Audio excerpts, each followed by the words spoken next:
Let me get water over here, Jerald. Okay, thank you. Can I drink it while we're going? Or? In between the questions. Okay. Yeah, this will be very easy, informal. If you like to do something a second time, you know, we can do it. We can just kind of like walk our way through it very casually. Well, I try not to, I made some notes just to try to keep me on point, but I try not to do anything too structured, just to That's try fine. to keep it light. Exactly. That's good. Cool. Let's just, we're rolling now, just so you know. Okay. The operation has already begun on the patient. So you knew it wouldn't hurt. We promised you it wouldn't hurt. Okay, so that's good like that, okay? Okay. You can take your position. Yeah. And then you can ask Jerald the questions, so right there. Okay. Ask And you can hold with it, more, you get that, right? more sense. Okay.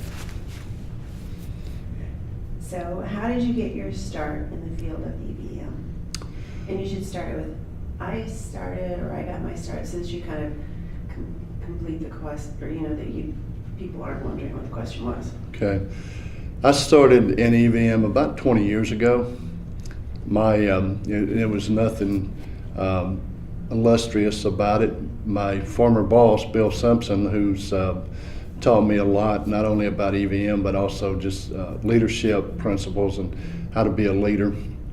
Bill told me there was some opportunity for promotions and career advancement if I would come over to the EVM side. I'd already worked for Bill. I was in his group, so being young and obviously career oriented, I thought it would be a good opportunity to advance in my career. So that was pretty much how I got started. And the EVM's always made sense to me from day one. I think it's really misunderstood sometimes, but it's always kind of made sense to me. So it's been 20 plus years now. It's been a great ride. I learn something new every day, new issues, new problems, new things come up, a lot of different contractors, different projects. So it's been a great ride for me. That's great. That was really nice. I thought you were Thank going to you. say, and it was all a lie. No, it's been great so far.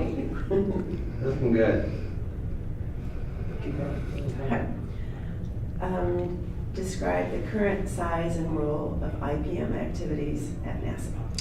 So I'm at NASA, and we have typically 100 plus projects at any point in time.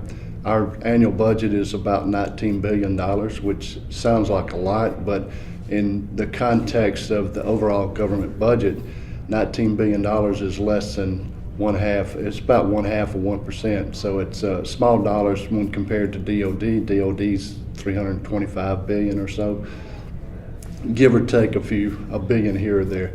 So we have 100 plus projects at any point in time, and projects typically would last for 4 to 5 years. Some of them the operations and maintenance can go longer than that. So we may have 100 to $200 billion worth of projects ongoing at any one point in time. At NASA, we take EVM seriously. We take project management seriously. If you have that many projects, and most of ours are development projects, so obviously you have to have a lot of project management principles in place, and EVM is one of those.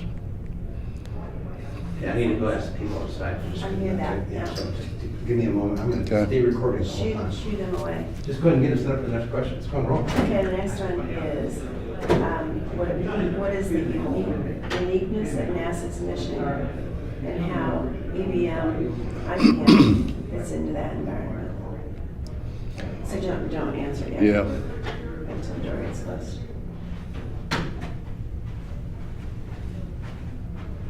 Okay.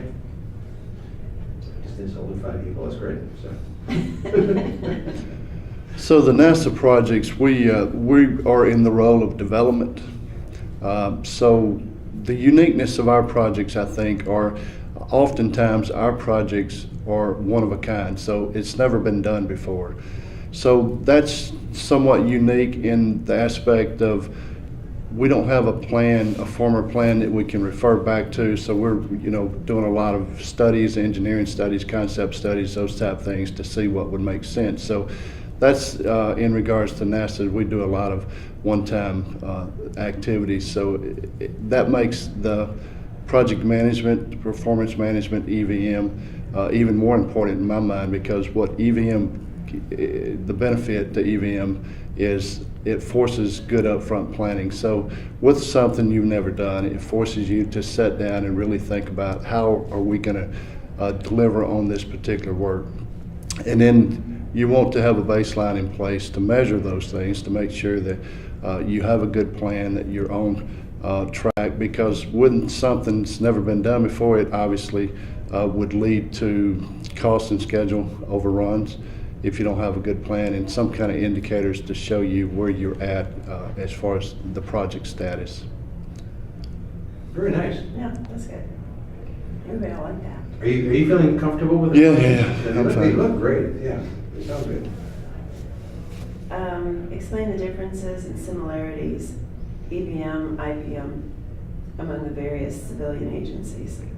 Is that- Yeah, he's very involved with the leadership of Yeah. CAWAG, so I wanted him to talk about CAWAG and his involvement and how he can talk to the issue of how earned value has different flavors in the various agencies kind of stuff. So, NASA's a civilian agency. We started a group, it's called the Civilian Agency Industry Working Group, the KWIG is what we refer to it. So we have multiple partners, Department of Energy, FAA, DHS, there's a lot of VA, Veterans Administration, so there's a lot of activity in partnership between the civilian agencies. We've worked on several initiatives, such as EVMS reciprocity, which was... Can you start over on that? Yeah. Because that's really important. Just to start that sentence over again. Okay. We've worked on several initiatives. A couple of those would be EVMS reciprocity agreement. That's where each one of the agencies, once you do a validation review at a particular supplier, then that review would be, and the results of that review would be accepted by all the other partners. So that's one thing we've worked on is from a civilian agency standpoint. We also hope to get DOD, by the way, involved in the reciprocity. So it's a one-time deal, no matter if it's DOD or NASA or FAA, whatever the organization is, then it would be accepted across the government. So that was one initiative. Another one is EVM scalability. So we developed and wrote a scalability guide, and it's been accepted now as part of the NDIA, the National Defense Industry Association. It's one of their guides, and it's more, we developed it for the civilian agencies' use, but it can be utilized by anyone. The intent there was that we have civilian agencies, I think more so than DOD. We work a lot with universities, educational institutions, not-for-profits, laboratories, those type of entities. So we wanted something to demystify EVM and the principles of EVM, and some things to give them some practical real-life steps on how they could scale EVM. To be honest with you, the civilian agencies, it's hit or miss on the project management standards and EVM. The larger agencies like NASA, Department of Energy, DOE, FAA, all of those entities are doing some sort of EVM and fairly rigorous, comparable to DOD. Others that are not in the project management, that I guess they don't develop a lot of projects or develop a lot of products, it's more of a oversight role. Excuse me, they may not use EVM like some of the other agencies. So the civilian agencies are hit or miss in regards to EVM, but the larger ones certainly have and I'm messing this one up bad. But the larger ones certainly use EVM, and I think it's ingrained into their culture. Okay. That's not very good. You lost your screen there, didn't you? Okay, let's go back up here to here. Type in. Here's what we do. If you would do that. Type in Jerald's name. Let me do it for you, okay? Oh,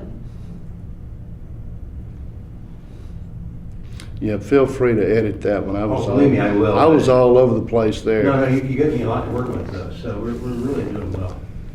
Here you go, Grant. Okay.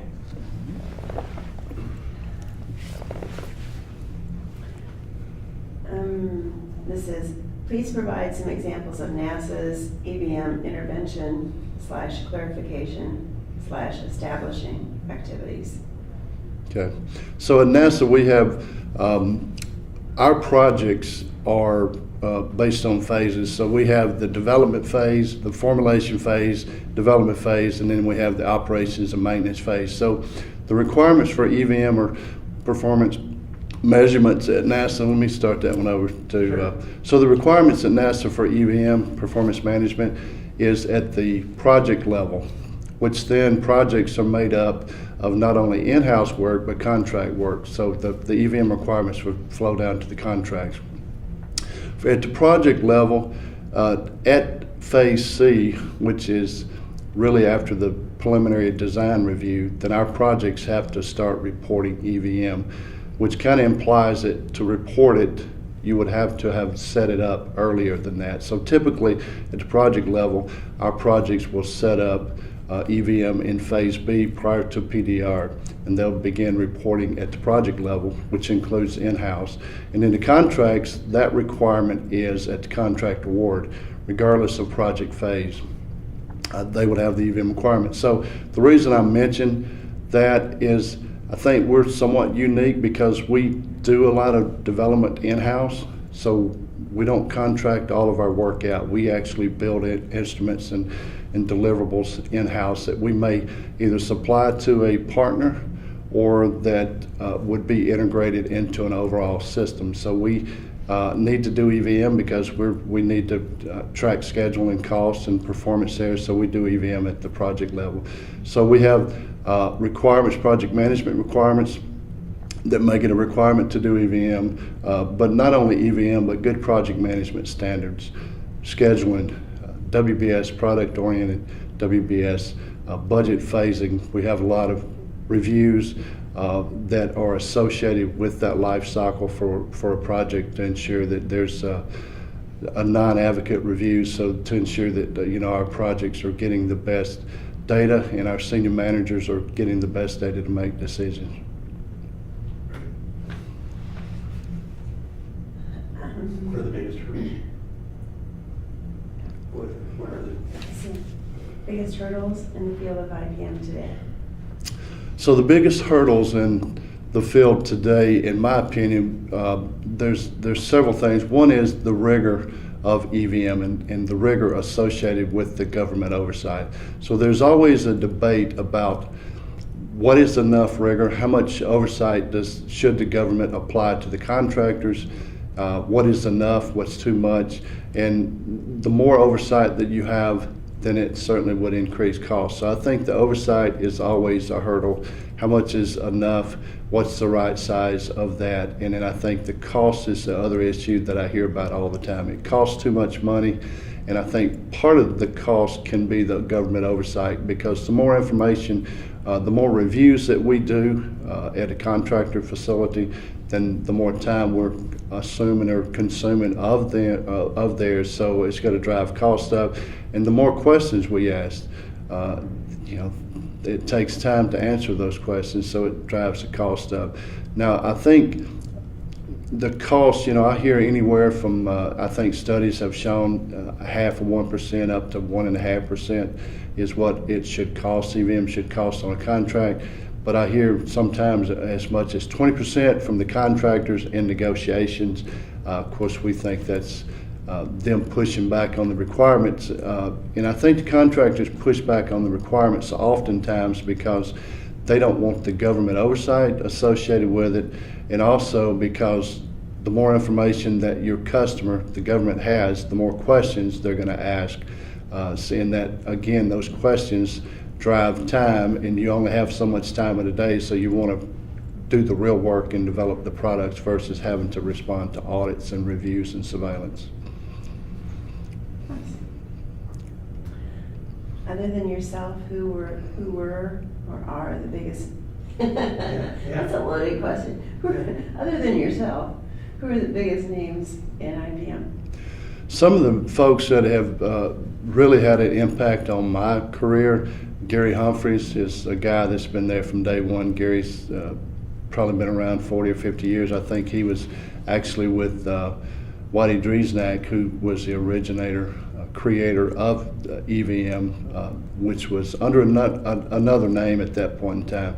So Gary's been around for a long time. He's had a huge influence on this field. Wayne Alba's been around for a long time. Wayne's a consultant now, but he was with the government and was part of it when it first originated 50 or so years ago. I mentioned Bill Simpson, my former boss, who I am now his successor. Bill was the lead for the EVM at NASA. Now I'm the lead, so he was a great influence on my career. Bill Smart, who created the Integrated Baseline Review. Back when Bill created it, it was called the Technical Baseline Review, but the content is still pretty much the same. Gary Troops, been another one. Bob Wasser, I would be remiss if I didn't mention Bob, because Bob is the person that trained me 20 or so years ago and kind of put me on the right path, I think. It made something that some people consider to be hard seem very easy. So those are the main ones that have influenced me. Good answer. Good job. And where is EVM, IPM going in the future? Where is EVM and IPM going in the future? That's a great question. So this is Jerald's opinion, obviously. I think there's a couple of things that will happen. One is, I think because of the negativity that is associated with EVM, I think that it will certainly be repackaged and renamed, and I would predict within the next 5 years that could happen. Now, you know, it's happened before. As I mentioned, it's been repackaged and renamed before, so I see that coming. And I think part of that repackaging and renaming, the rename could be Integrated Program Management or Integrated Project Management, because I really think that's what EVM is. I think the repackaging could be that the contractors, maybe you have less oversight. We delegate all of the oversight to the contractors, and it's self-governance on their part. So I think that repackaging may occur sooner rather than later. Let's see, I had another one. Can't think of what it is. Okay. I wish I could give you a suggestion. Yeah, I had a couple of them, but the repackaging and the renaming is the Yeah. main thing. Okay, good. But you think it's an important discipline, so it needs to remain. Yeah, well, it's certainly a very important discipline. So I think it will remain in some form or fashion, because if you look at EVM, and I tell folks all the time, my senior managers, we've had this discussion recently. I think it's one of the most misunderstood concepts. I think we sometimes make it too hard. We make it too oversight-driven, review-driven, surveillance-driven, and we forget the intent of EVM. EVM is to help us deliver on products, cost, schedule, technical products. So deliver on all three of those components.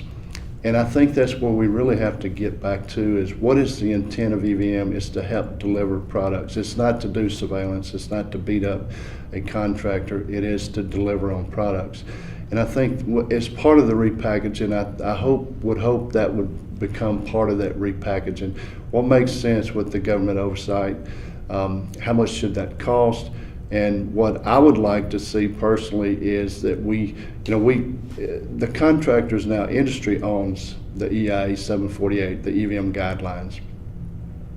They own it, they developed it, they have the NDIA, National Defense and Industry Association, they have the intent guides, they have the EVM surveillance guide, all of these guides that they have. So if they truly own EVM, why not let them not only own the guidelines, but also the oversight of that, so self-govern themselves. Now, well, I think the government's role in all of that would be EVM. The greatness of EVM is it helps predict and give some kind of indication, early indication that there's problems occurring, whether or not that's technical problems or cost issues. So I think the government role would be if your data is showing that we get surprised by your data, cost or schedule, then the government then would need to take action. But until that happen, I think we should assume that the contractors are performing oversight and they will continue to maintain the integrity of their data. Now, there's a lot in there, Marty. You can Excellent. cut and Really paste. good. No, great. Is there anything else you wanted to talk about? I don't think so. Okay. All right. I'm shut her down.